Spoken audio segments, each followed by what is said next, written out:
Aquí comienza El beso de la paz y la justicia, con la conducción del pastor Roque Allegrini.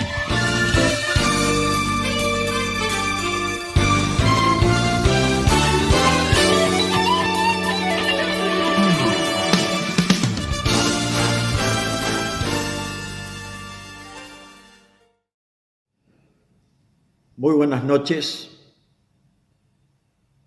Llego esta noche con el propósito de presentarles el plan de Dios. ¿Dios tiene planes? Sí, claro que tiene planes. Y son tan importantes los planes de Dios que los planes de Dios se ejecutan a través de los siglos. Y este es uno de las razones para que tengamos ese libro llamado la Biblia, porque a través de ese libro vemos el cumplimiento que Dios hace a las distintas generaciones al paso del tiempo. A lo largo de una vida humana vemos cosas que Dios hace. Yo he visto milagros, gente enferma sanada, he visto gente perdida en vicios recuperada, he visto hombres malvados transformarse en hombres sabios. Claro que para mí son milagros, para otros tal vez esto le parezca que es posible por la razón humana, por la ciencia humana. No creo sinceramente en que la ciencia haya mejorado algo, lo que Dios ha estado haciendo toda la historia del hombre, porque Dios sana instantáneamente, Dios nos exige que nos arrepintamos, que volvamos atrás de nuestro pecado y que cambiemos de manera de pensar. Hay un caso bíblico en una mujer, está mencionada en el Evangelio de Lucas capítulo 13, dice que Jesús estaba enseñando en una sinagoga y había una mujer que desde hacía 18 años tenía espíritu de enfermedad y andaba encorvada y en ninguna manera se podía enderezar. Cuando Jesús la vio, la llamó y le dijo: mujer, eres libre de tu enfermedad. Y puso la mano sobre ella y ella se enderezó luego y daba gloria a Dios. Un episodio, uno de los tantos episodios. Qué bueno que esta experiencia de esta mujer, que Jesús la vio, tuvo compasión de ella, la llamó, puso sus manos sobre ella y la declaró sana. Y usted dirá: pero eso pasó hace 2000 años. Esto pasó hace 2000 años, pasó el año pasado, pasó hace 1000 años, va a pasar la semana que viene, no sé dónde, pero sé decirle que Dios es el mismo. Ahora, ¿qué ocurrió para que esa mujer tuviera un encuentro con Jesús? Ella ni siquiera pareciera que notó que estaba Jesús allí, pero Jesús la llamó y le habló claramente y le dijo: mujer, eres libre de tu enfermedad. No le preguntó qué enfermedad tenía. Ella estaba encorvada. Puede haber muchas razones por las cuales una enfermedad lleva a una persona a andar encorvada. Lo cierto es que Jesús le declaró libertad de esa enfermedad y aquella mujer quedó sana desde aquel momento. Pastor, ¿y usted cree que hoy, para qué tenemos los médicos? Los médicos pueden hacer esto también. Sí, hay enfermedades que los médicos pueden tratar por la misericordia de Dios, pero hay enfermedades que los médicos no pueden hacer nada ante ellas. Hay enfermedades incurables, enfermedades que duran toda la vida, que se las puede atenuar. Mi tema hoy no es la enfermedad precisamente, porque yo creo que Dios sana. pero lo que más me interesa recalcar esta noche es que Dios cambia las personas. Cambiar de enfermo a sano es un cambio.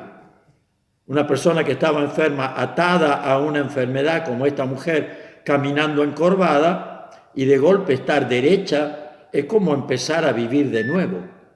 Tiene que acomodar todas sus cosas, todos sus manejos de elementos de otra manera, porque ahora se maneja como una persona normal.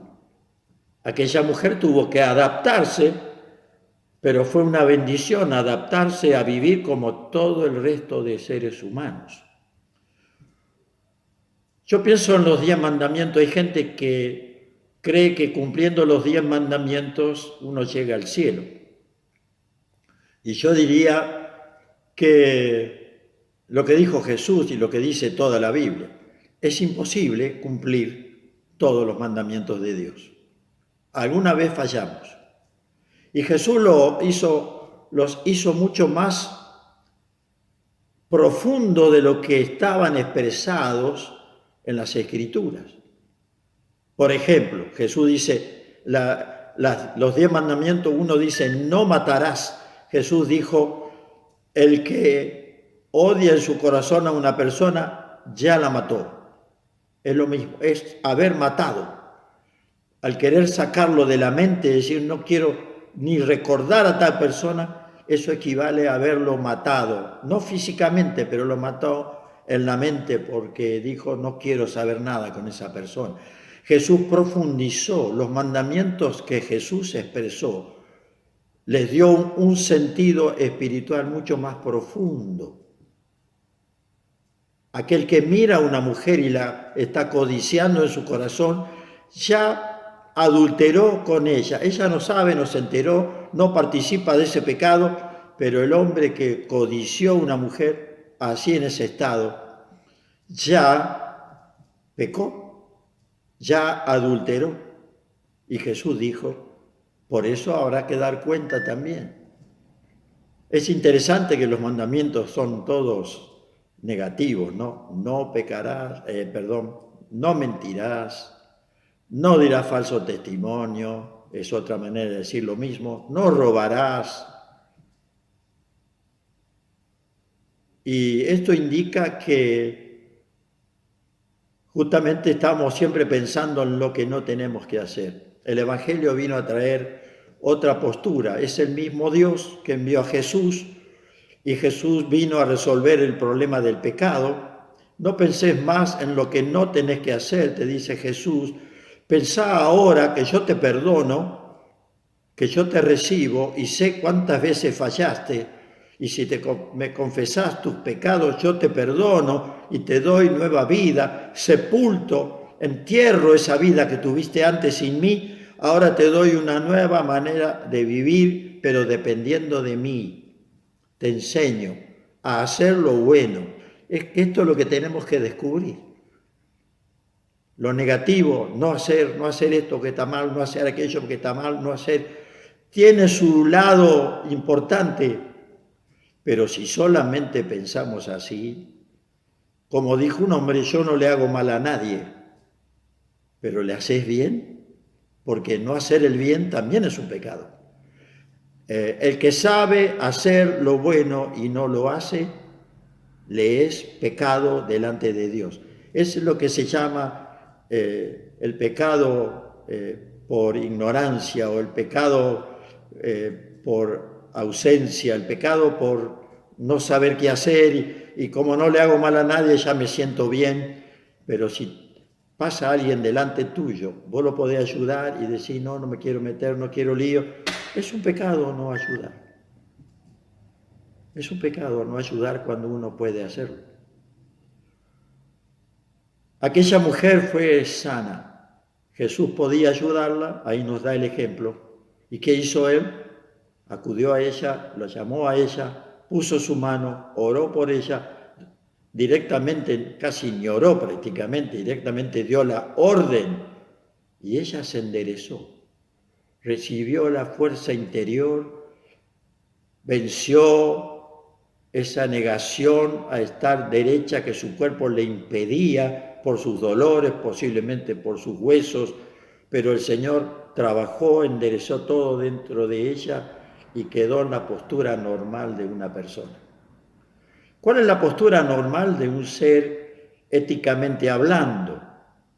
Es una persona que está viviendo, enfrentando todos los episodios de la vida sin tener, ojalá sin tener de qué arrepentirse, pero si hizo algo mal y está en comunión con Dios, y usted dirá, ¿cómo es posible? Es posible que uno esté en comunión con Dios, pero aún se sienta tentado, y en un descuido uno peca, pero el Señor te dice, epa, ¿qué pasó?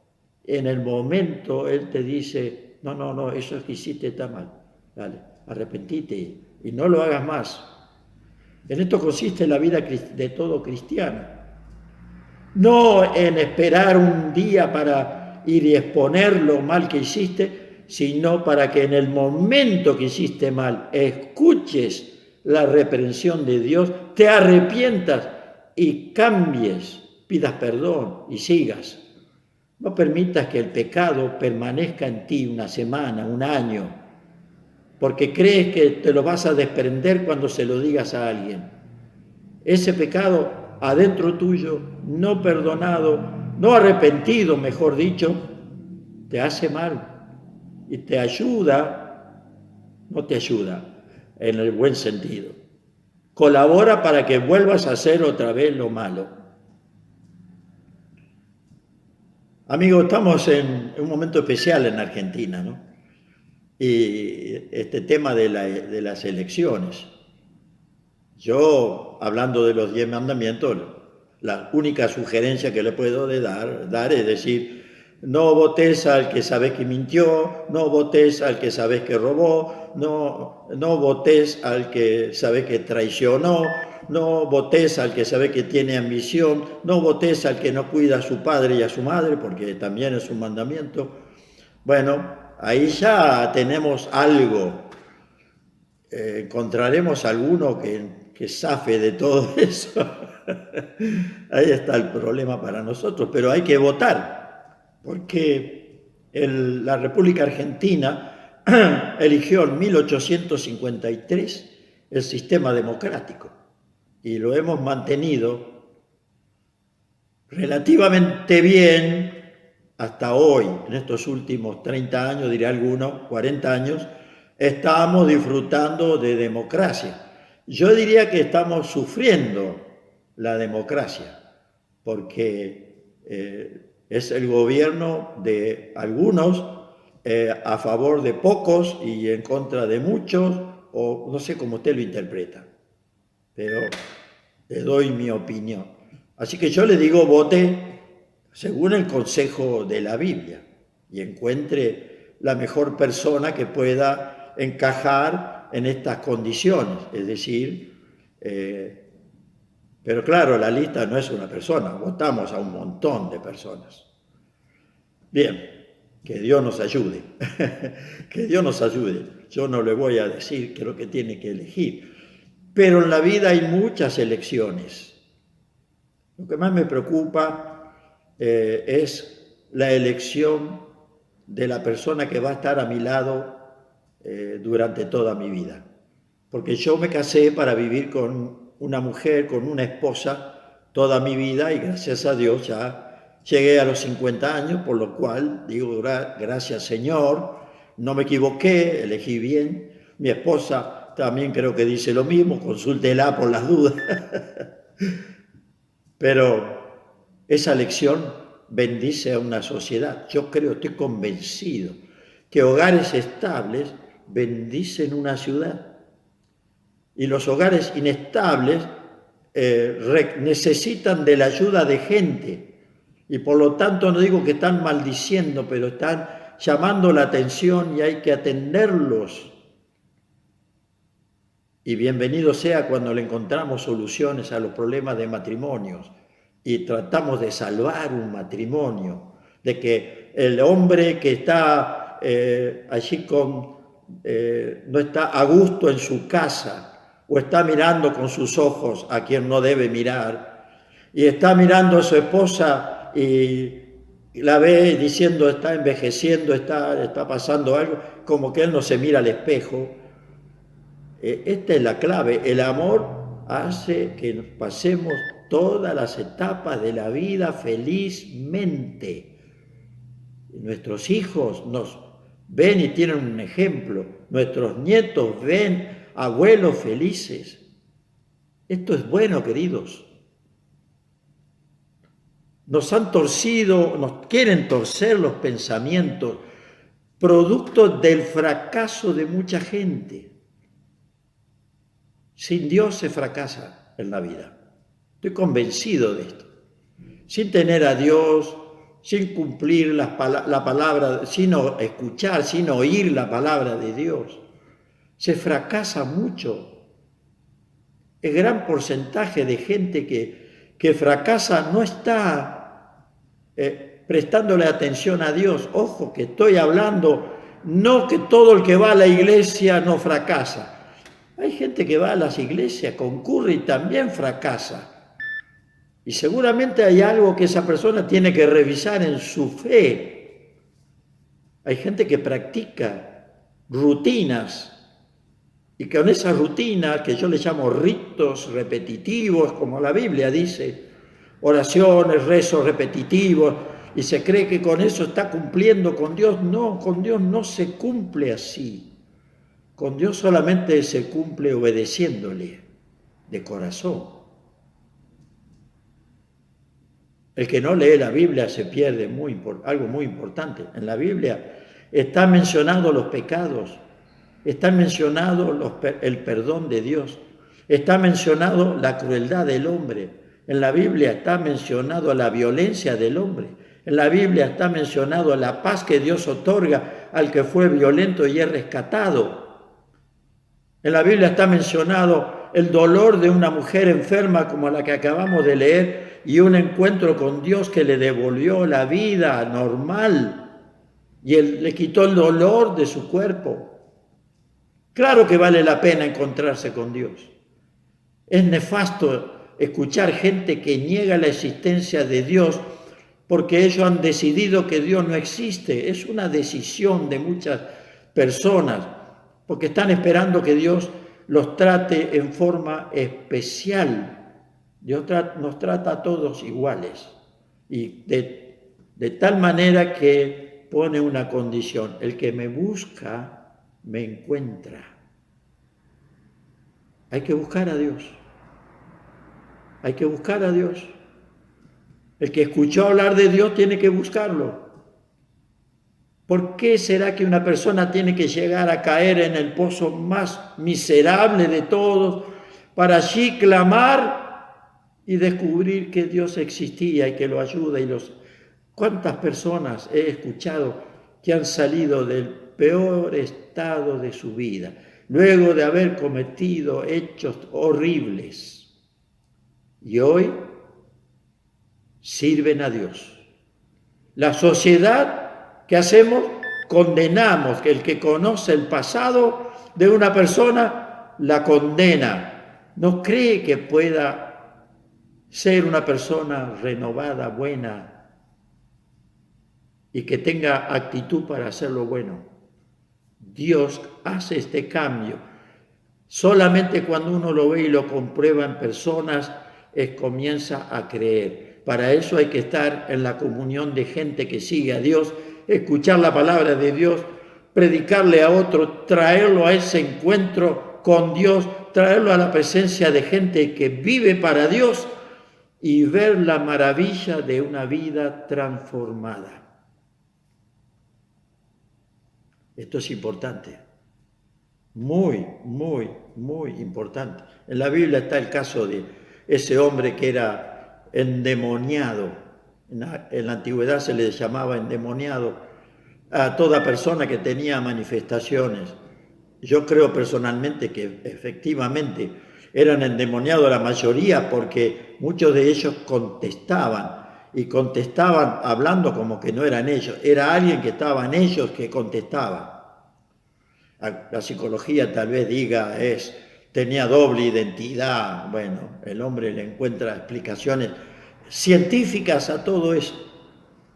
Pero ¿qué pasa cuando una persona que está en esa condición se encuentra con Dios y Dios le saca ese demonio, digo yo, o esa doble personalidad, dirá la psicología, y la persona aparece como un ser que tiene libertad mental, libertad voluntaria en su voluntad, en su hacer, y ahora dice, viví toda mi vida una pesadilla y ahora por fin sé lo que es la vida. No cae más en esas trances. Aquel hombre que le mencionaba era un hombre que vivía en los cementerios. Claro, en la ciudad lo echaban de todos lados y él vivía en los cementerios. Nosotros decimos, en los cementerios a veces reinan espíritus malvados. Esto se cree de la antigüedad. Hay gente que duerme en los cementerios y no le pasa nada, no tiene temor a nada. Lo cierto es que este hombre fue a parar allí y allí se manifestaba continuamente y vivía mal, comía mal, le tiraban comida, comía lo que podía y no dejaban que se fuera de allí porque traía peligro a los niños, a las personas. Jesús acudía a esos lugares y daba libertad a esos hombres. Y la gente los miraba sentados en su sano juicio y decía, ¿qué te pasó? No sé, conocí a Jesús de Nazaret. Él me habló tiernamente, habló a mi corazón, echó algo fuera que estaba dentro mío y ahora estoy bien, estoy libre y quiero seguir el consejo que Él me dio. Él me dijo, no peques más, no practiques más lo malo porque lo malo puede llevarte de nuevo a esa situación o peor inclusive. Qué testimonio, ¿no? Qué testimonio. Claro, antes no había hospitales psiquiátricos ni mentales. Antes las personas andaban en las calles, no estaban internadas. Los que estaban internados en su propia casa, atendidos por su familia, pero no ese tipo de enfermedades que exigían que la gente no sabía qué hacer, casi prácticamente los echaba afuera de los pueblos. Amigos, vivir sin Dios puede ser una gran pesadilla para muchas personas, pero significa un estado de paz maravilloso cuando Jesucristo está en nuestro corazón. Y yo te hago reflexionar sobre esto porque creo que vivimos en una sociedad que está gravemente enferma, porque que cada uno cuide su casa parece muy bueno, claro, es bueno. Que cada uno atienda a su familia me parece muy bueno. Que estemos, es lo que aconsejamos, que cada uno tenga su lugar, su casa cuidado, que tenga atención a sus hijos, que esto, vamos, el que hace todo esto va en contra de lo que piensa la gente que está tratando de torcer las leyes. Pero ¿qué pasa con aquel que se cuida tanto, que vive adentro, que cuida todo, que sus hijos andan bien, pero no cuida a nadie? Se desentiende del mundo. Tampoco es lo ideal. Estamos en el mundo, la gente que está en el mundo tiene su problema y tenemos que atenderlas. Para eso está la iglesia. Para eso está la iglesia. Hay gente que está muy mal, necesita atención.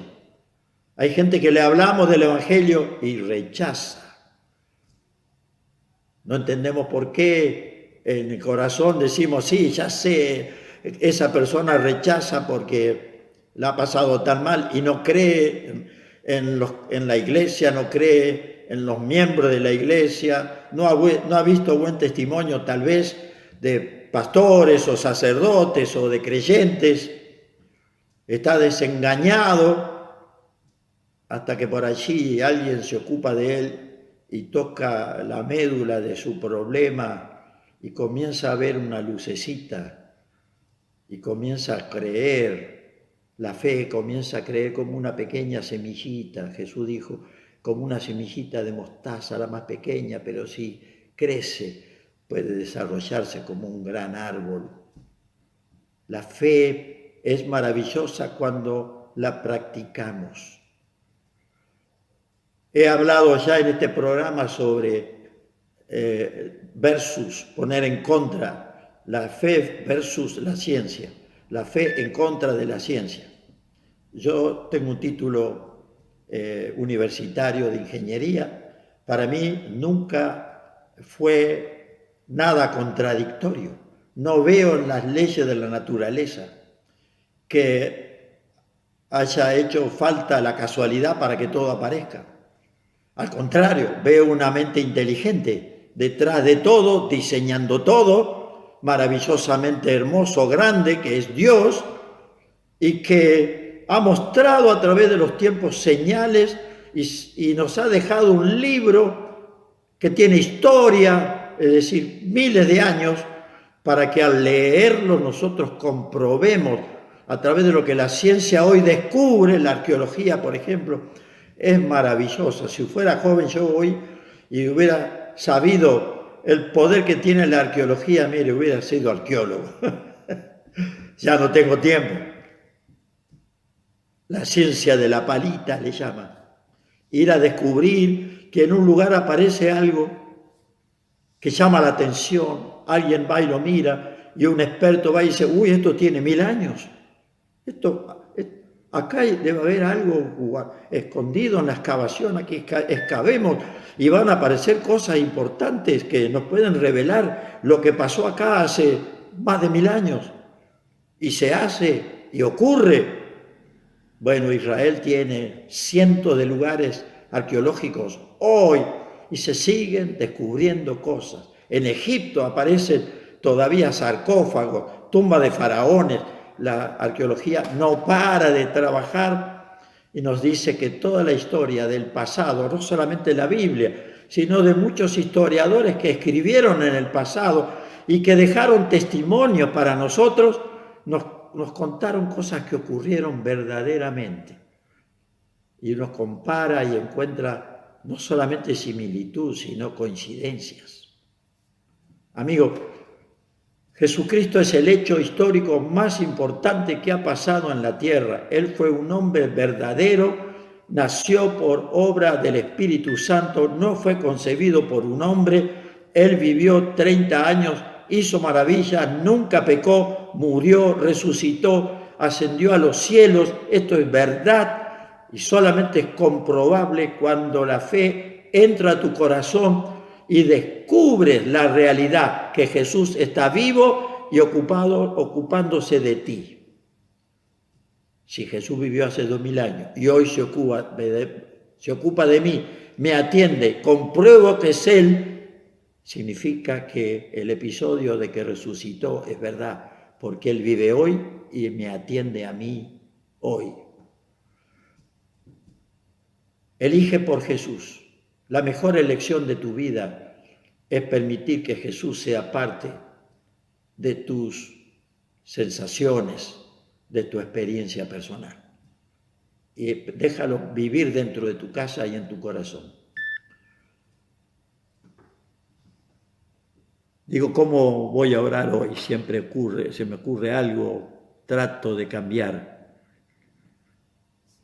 Señor, con mi dedo estoy señalando al que me está mirando con todo respeto, no para acusarlo de nada, sino para decirle, darle casi una orden, cree en Jesús. ¿Hasta cuándo vas a esperar? ¿Hasta cuándo vas a estar experimentando malas consecuencias? Cree en Jesús, porque Él es el autor y el dador de la vida. Gracias, querido amigo. Te dejo este mensaje para que lo reflexiones. El domingo a las 19 horas en Falucho 829 estaremos reuniéndonos en nuestra congregación y te espero que puedas participar.